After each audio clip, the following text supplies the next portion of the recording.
Hello, you wonderful people, and welcome to another episode of Not to Comic Book. This being a show where I talk about TV shows that are adaptations of comic books. For today's episode, I'm going to talk about Witch Watch Season 1, Episode 22. A lot of really interesting things went down in this episode, so let's break it down. First and foremost, let's start off with the first part.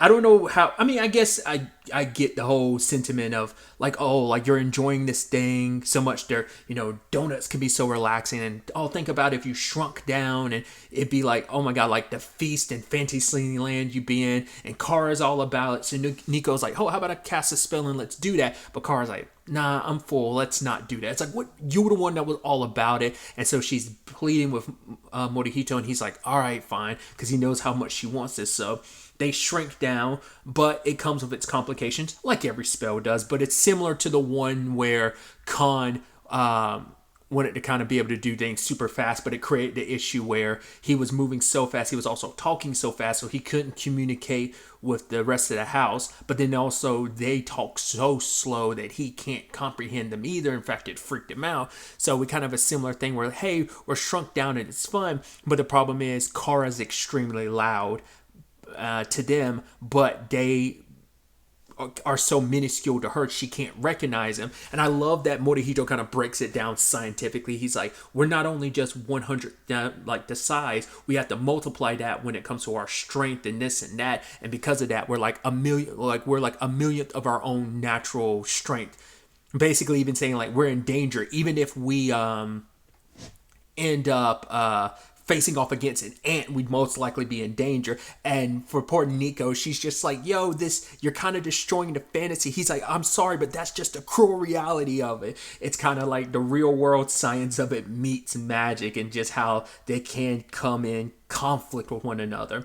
And so it kind of ruins, because it didn't be because it just kind of ruins the fun, because it's like the fact is they can't even really take a bite out of the chocolate on the donut, because it's like because of their size and them not having regular strength, so they can't really break through. So Morihito uses his ogre strength, which outbeats science to some degree. So they've got large chunks of the chocolate, but because it's like you can't really get everything, it's fine, but it's not like I love that just like the whole fantasy of it is ruined.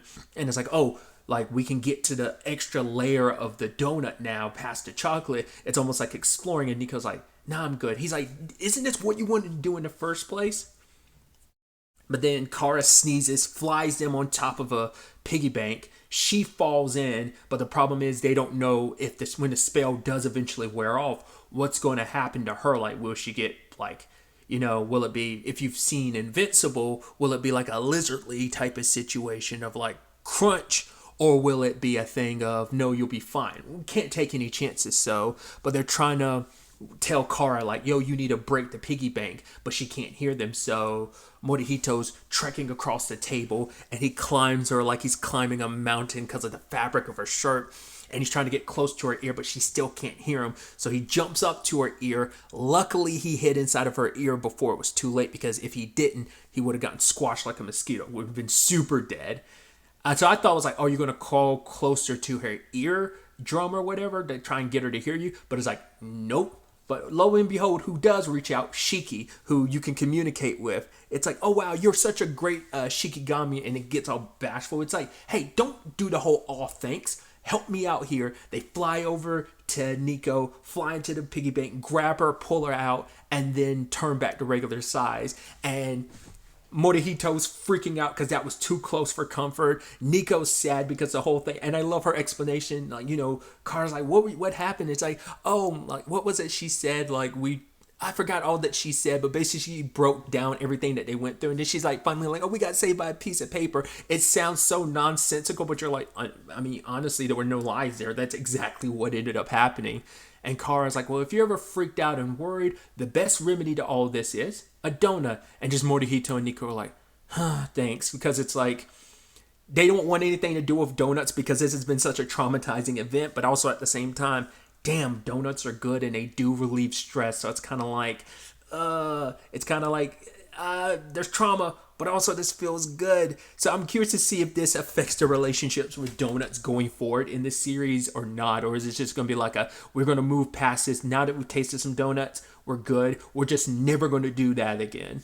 I'm curious to see if Nico ever applies this spell in any other capacity, or will this forever like make her never want to use this spell again. She might be able to use it in the future because, once again, there's no full-on battle-orientated spells. But as we saw during the whole Warlock thing, take spells that are very innocuous and just meant to not be for offense and use them for such. So who knows how she could apply this potentially in the future like then. So, and now moving on to the second part of the episode, great bit where we meet, was it Komagi, and she's asking Nico for help, and Nico's like, oh, is this about something love related? Turns out it actually is, because she wants to learn how to read someone's mind, because it turns out she's run into this boy at the school, Hamazaki, multiple times, and it's that cliche thing of, oh my god, we bumped into each other, like, oh my god, like a budding romance type of thing. And even Khan's like, does that actually really happen in our life or whatever? And so for her, it's like she also works at a bakery because her family owns one. And Hamazaki would come in and they still wouldn't talk. They still haven't talked up until this point in time. And then over the next 2 months, he's come in once a week and she still hasn't said anything, which Khan is like, what? You're killing me. Why are you waiting so long? Just say like, yo, do you want to hang out or something like that? But she's like, no, that's too like aggressive of a communicational approach. And obviously now Morihito's like, oh, I get it. I get why you want to read someone's thoughts. But he's like, I don't really like that route, the way things would go. But then Nico's like, hey, girls who are in love sometimes have to go down that route. And I love it kind of exposes her by being like, the two examples of situations where Nico's done the exact same thing to Morihito because she wants to know what's on his mind. And he's been completely oblivious on both situations. So I thought that was really cute and funny. Just kind of like, yeah, because you're seeing so much of yourself in Komagi in this moment. So, but Nico doesn't have any spells that let you directly hear someone's thoughts. So she has a spell that does work. Basically, they use kind of almost like, I guess it almost, I was about to say it doesn't work in it. I was about to call it like a little bit of like a voodoo spell, but I guess it'd be more like a puppeteering spell, I guess, in a way. Basically, she made like a little bread man, and basically they put Hamazaki's hair in it. And it's like, oh yeah, Khan got it by using his exceptional communication skills. It's like, no, he just grabbed the dude's hair and just like probably didn't really give much communication, just like snapped his hair out and ran away with it. But either way, now they bring the bread to life and now it responds. But the thing is, it can only talk in bread language. So basically, this whole episode is about, first and foremost, learning all these different types of bread. I'm pretty like milk toast with what bread. I rarely venture out too crazily with bread. So I've kept with the same basic bread for like the past 33 years. Every once in a while, taking the smallest steps outside. Either way, all these different breads and the way he's trying to communicate. And it is the perfect spell when used with Komagi because she grows up in a bakery. She knows so many different types of bread. So her being the one who made this thing, and she's also very good with different breads, she's able to kind of decipher the communications a lot better than anyone else. I mean, even to the point she immediately asked, like,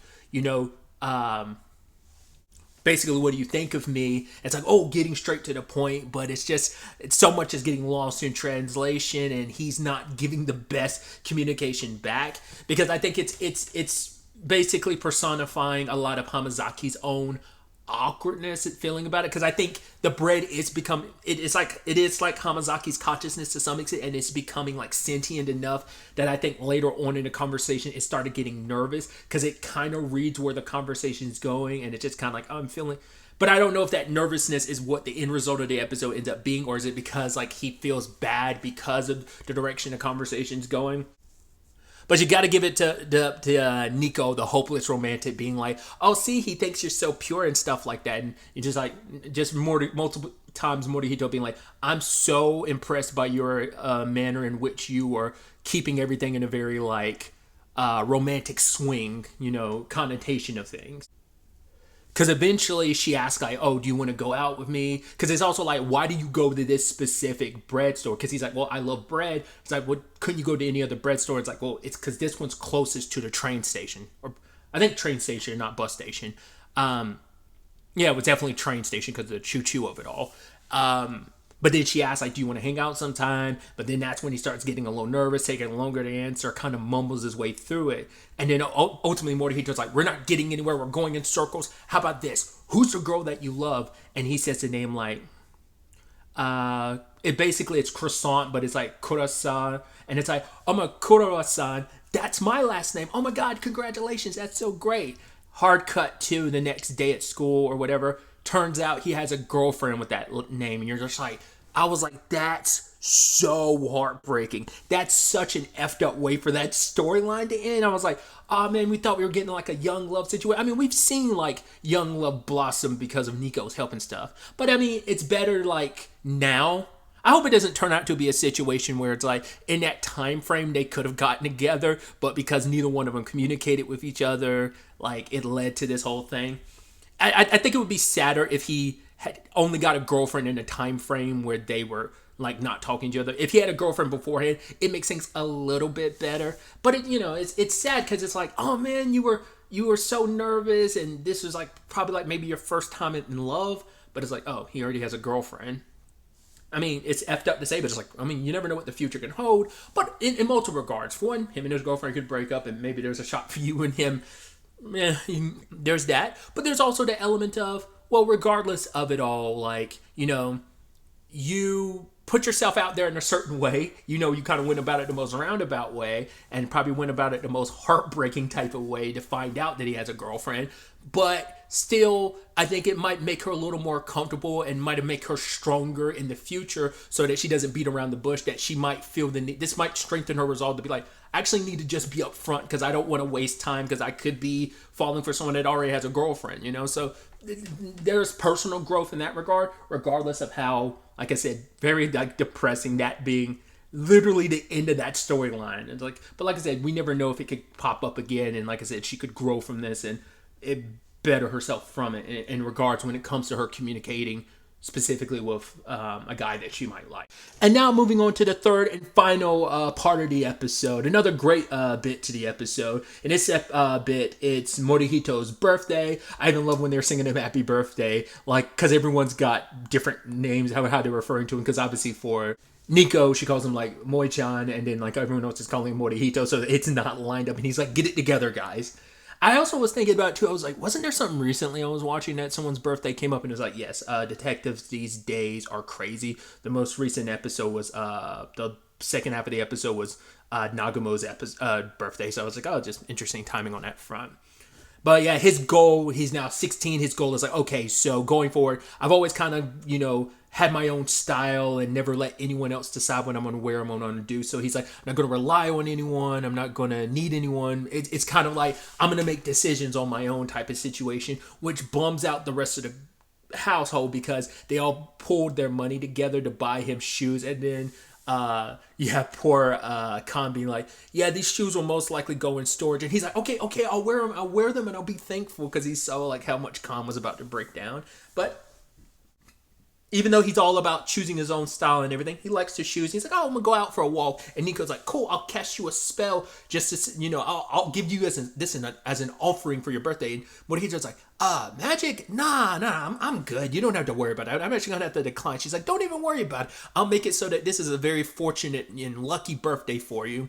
And he's like, you didn't even let me wait for me to give you an answer. Because he knows, like, I'd be better off just, like, not accepting anything from you. Because there's always mishaps with your magic. And I probably want to enjoy my birthday without some. In fact, a good birthday would be, like, not having to deal with any magical mishaps. But nevertheless, she casts a spell. Everything seems okay. He's on his way. And it turns out that Nico ends up having these little mosquitoes follow him so that they can watch through the glow. I love that, like, most of the episode is from that perspective of the glow, the crystal ball, so that we can see Morihito. But then they start noticing little by little. It's like, wait, what's going on? Like the shoe strap breaking, walking by a broken mirror, walking past the cat's eye. Everything is actually looking more like bad luck. And then Nico figures out, like, oh my God, the spell messed up, and it took the last bit of the word. Instead of making it a fortunate and lucky day, it's now an ill fortunate day. And it's like, wow. So now they're thinking like, well, given enough time, maybe Morihito will realize what's going on. But the problem is, like, he starts like overcoming everything that's coming his way. Like, well, not really, because like he hits every red light that's there. Then there's a banana peel he jumps over. He jumps over a manhole cover. He jumps over a whole bunch of kids running towards him, and it's like, oh, he's just dodging this. And then they start realizing, wait, Morihito's not even going to realize this because he's trained so hard that he's basically deflecting everything. So mentally and physically, he's not realizing anything's out of the ordinary because he's like, oh, stuff is flying my way. Oh, well, I deflect it just because of his training. So he's going through all this, not even realizing how much of a misfortunate day he's having. Then he gets some paint on his pants and it's like, oh, how unfortunate. But he likes it because he's the vintage type of person. He's like, as a vintage otaku, like, we love things that kind of hit like our genes and adds a little character to it. In fact, increases the value to it because it kind of makes it cool. Then he gets lumped into doing some equipment work for like a stage. It might have been like someone performing, which he takes it as, oh my God, I don't really get an opportunity to heavy lift a lot. So this gives me a great opportunity. He gets a like some t-shirt as merch from it as a reward. He ends up, it starts raining and it specifically rains on him. And so he's kind of getting drenched. But he uses this as an opportunity to start meditating like he's meditating under a waterfall. And it becomes this conversation between the crew of like, oh my God, he's so goes with the punches that he's just so accepting of reality that it's not even crossing his mind that this possibly could be, because he's a very go with the punches type of person. Like, he's very laissez-faire in that regard, even though he is the very rigid and strict person he is, because he sees this all as like, well, this is the way things are, why put up any fuss and just accept things as they are and just push through. That's kind of his mentality. And then he gets struck by a bolt of lightning, and then it like frizzes up his hair, but then it looks really nice. And it kind of they're like, what?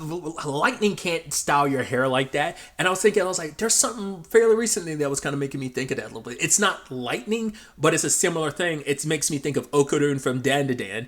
The reason why his hair is the way it is now is because, like, well, initially started because he got burned from the barrier at the ISA residence, and it like frazzled his hair and then eventually got styled to kind of what it is now. He's never gone back to how his hair was at when we first got introduced to him in episode 1. So it kind of reminds me of that a little bit.